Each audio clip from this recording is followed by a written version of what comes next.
Our subject for April comes from a new book. It's hot off the presses, hot off the Kindle presses, and the regular presses. It's written by the chair of our Centers for Spiritual Living Leadership Council at Home Office.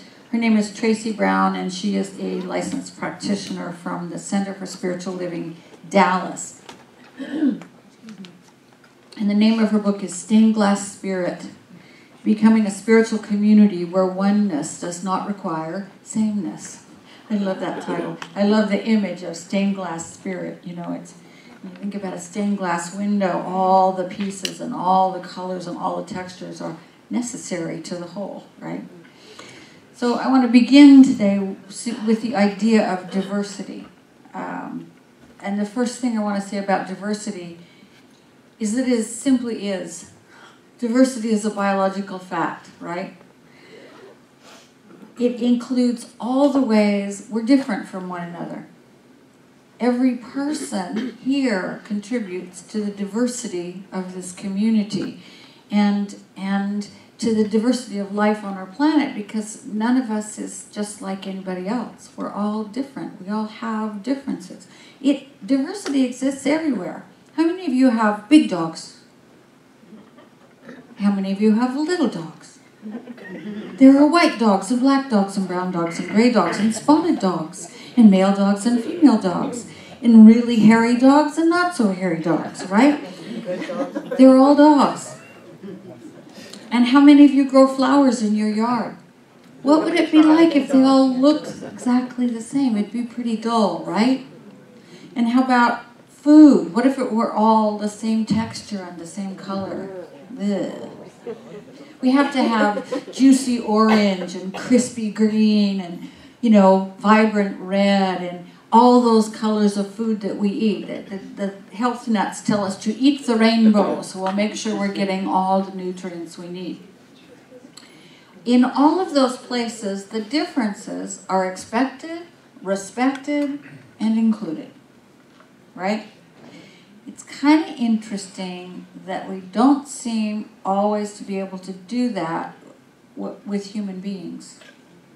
We tend to try to, when we run up against somebody who's too different from us, maybe a different skin color or a different religious background or whatever the difference is, we don't sometimes expect, respect, and include them. But we know that without the enormous diversity of life on our planet, none of us would have evolved. We wouldn't be here. We wouldn't survive even if we did somehow get here. But I don't think we ever would have been here because evolution requires diversity. In the candle lighting today, there's a great little quote from St. Paul's letter to the Galatians, and he says, if the whole body were an eye, where would be the sense of hearing? If the whole body were an ear, where would be the sense of smell? If the whole world were cats, where would the dogs be? If the whole world were fish, where would the birds be? If the whole world were birds, we wouldn't be here, right? It's required. Diversity allows evolution. It's allowed life on Earth to continue. We wouldn't be here without the range of diverse life that's existed since, you know, the first cell came together in the ocean somewhere and life began to diversify from that, which allowed evolution, and evolution has continued and continues to happen. And so here in this community, we have all kinds of people. We have people from all backgrounds, different heritages, different skin colors, different genders, different sexual orientations, different jobs, different educational backgrounds, different gender identities. We are diverse in more ways than many other places you might go on Sunday morning. But I'll bet you that every one of us still harbors some biases that maybe we don't even know about. Or maybe we kind of vaguely recognize them and then shove them away when they come up for us, right? It's very interesting that we can still have those despite our evolution, despite what we say we believe, despite all of that stuff, about those people who are not like us. There's a United Church of Christ minister whose name is William Sloane Coffin, and he wrote, "Diversity may be the hardest thing for a society to live with, and the most dangerous thing for a society to live without." I love that quote. It might be the hardest thing because biologically we have this ancient and primitive response to those who are not related to us genetically. It comes from the oldest parts of the brain, and it's all about resources. If there's somebody who's not related to us, they might get our stuff, we think. It's a very primitive reaction. You can see it outside all the time. Have you seen any robin battles yet this spring? Those are males. Just saying. Just saying, they're male robins battling over territory. Because they won't get a mate until they claim their territory. Because the women, the girl robins, with the women robins. Sorry, I should have had another cup of coffee. The female robins don't find them worthy unless they have a territory. However, once they get a mate, both robins will battle for the territory. It's all about reproduction. They have to have enough food and enough nesting area to be able to reproduce successfully. And we see this all over the place. Male cats, sorry females don't do it in cats, wasps, elephant seals. You've seen all those National Geographic specials, right? There's a primitive biological urge which most often shows up in the males of the species, but not always, to protect resources so reproduction can be successful. And what's happened for some people is, in our society, is that this biological urge has hardened into something subconscious, a prejudice or a bias that is subconscious. What happens inside of you emotionally, for example, when you see a woman in a hijab, or a hijab, when you see a woman in a hijab, or you see someone who's a different color than you, or you see someone on the street who asks you for spare change, or you see just someone very, very different from you, what happens inside of you? I think this is really important to note, because what happens for some of us is an emotional reaction that's somehow reinforced by society that says different is somehow unsafe. But look, folks, we have evolved. We have evolved. We have this enormously sophisticated brain, way more sophisticated, we at least on most days, than wasps and elephant seals and cats and robins, right? We have a very sophisticated mind that can take in lots of information and understand it. I mean, come on, do you really think the guy down the street's going to take over Kroger and keep you from the resources you need? Things have changed, right? Things have changed. Kroger is always available, and the resources we need to stay alive and our genes say reproduce are there. So given that evolution, maybe it's time, I think it is time for us to be able to move past those old knee-jerk reactions into something new. It's time to bring those subconscious biases into consciousness and see them for what they are. They are Paleolithic, they are old and stony, right? It's time to let them go. It's time for us consciously to welcome and respect and honor the diversity of humanity and include people who are not like us in our daily lives, because the benefits of human diversity are amazing, amazing. There's a whole bunch of studies. I went and did a little research, and there's a whole bunch of studies, way more than I could ever even quote, that show that increased diversity in a community means reduced poverty, increased economic output, increased overall health, a promotion of innovation, and it lets people keep learning new things on a consistent basis. Think about it. If your neighbor, I have this gorgeous East Indian neighbor who is always teaching me things because she's one of the kindest women I've ever met. She has 4 little boys who are likewise always teaching me things. They're hilarious and wonderful. And there's so much that can be learned from a person in one spot, from a person in another spot. That's how we learn everything, isn't it? From other people. Even if they wrote it in a book. But if they're a living example showing us how it is to live from this different way, we get to reap the benefits of that. I think it's dangerous for a society to ignore these benefits and say, we'll skip those benefits because we're afraid. I think it's even more important to understand the spiritual benefits of understanding and embracing the diversity of life on the planet and within our own human species. Here at Centers for Spiritual Living, what is our rock bottom foundational belief? There is only one. There's one life, one power, one presence, one consciousness. You can call it by diverse names: God, Spirit, Ancient of Days, Creator, Allah, Yahweh, Universal Intelligence, whatever you want to call it. One power goes by diverse names, but it's all one. There is one power. And this one has created everything that exists out of itself. Everything that has ever existed, everything that will ever exist.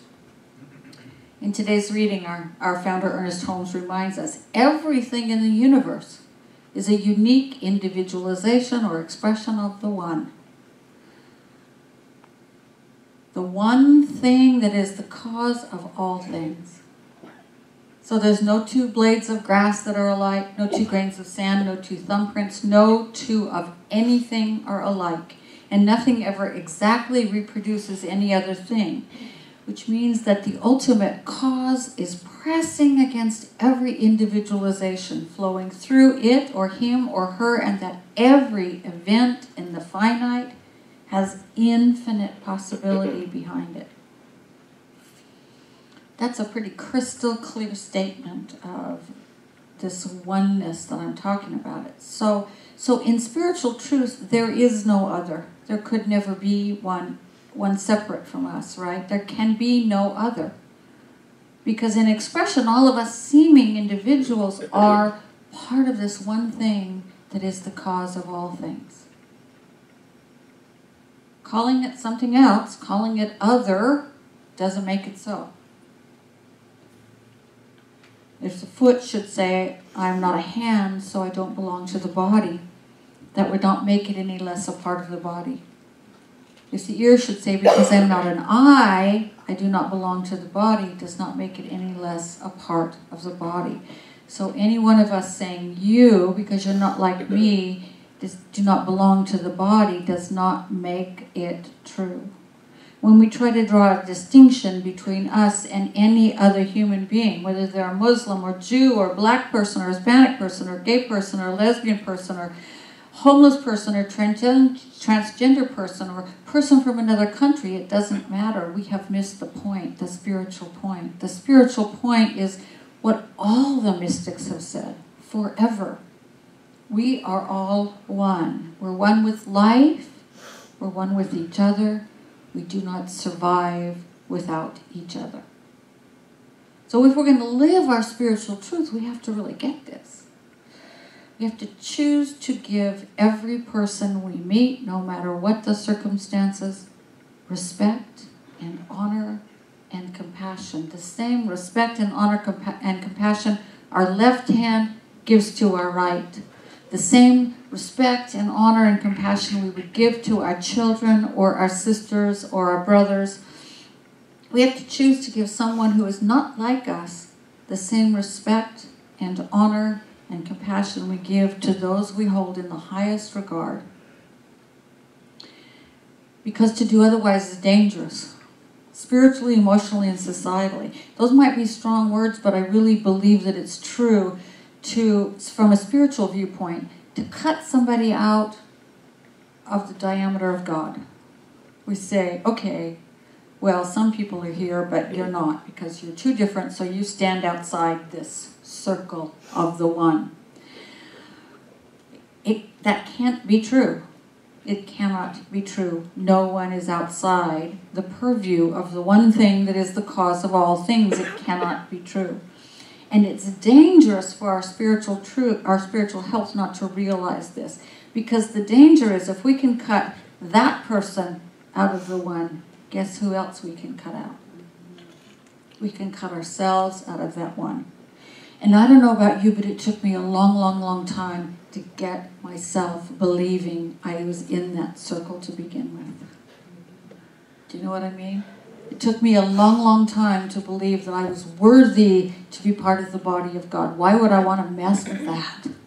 Why would I want to undo the work I have done by saying to someone else, you don't belong there? Well, if I can say that, then I can take myself out of that circle too. We all belong. We all belong in the diameter that we call God.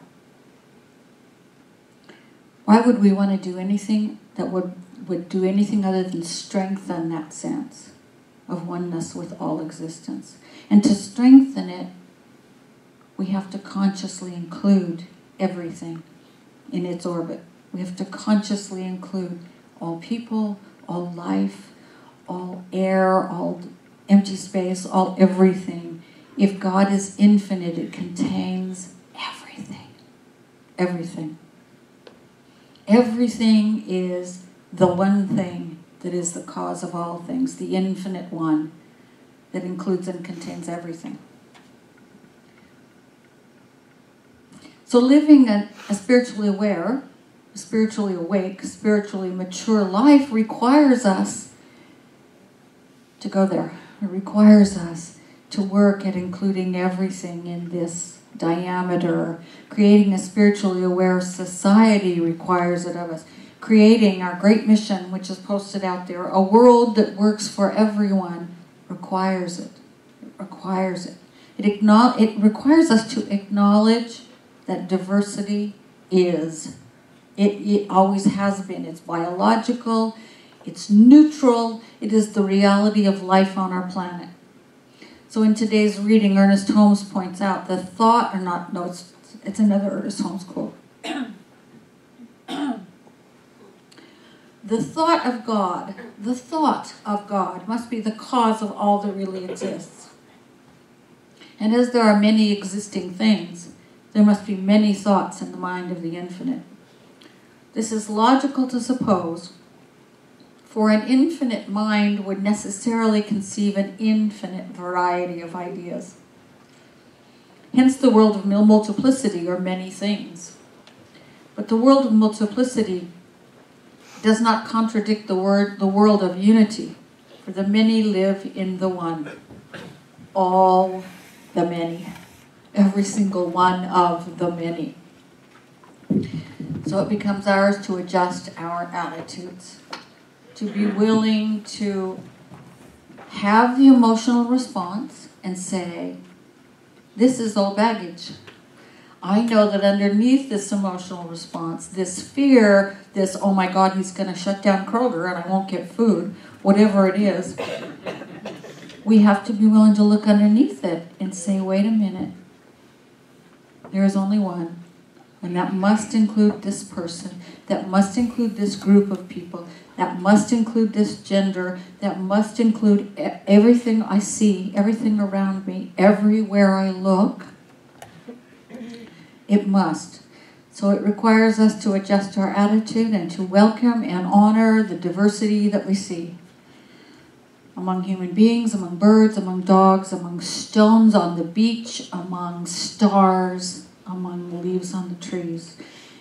It becomes ours to appreciate the contrasts and rejoice in this multiplicity, this multiplicity of expression of this one, because of all we can learn and gain and grow from that simple recognition. We're part of it, and it's part of us. So I want to close with one of my favorite short Holmes quotes. Behind all is a unity, Through all is a diversity. Saturating all is a divinity. And so it is, and so we let it be, right?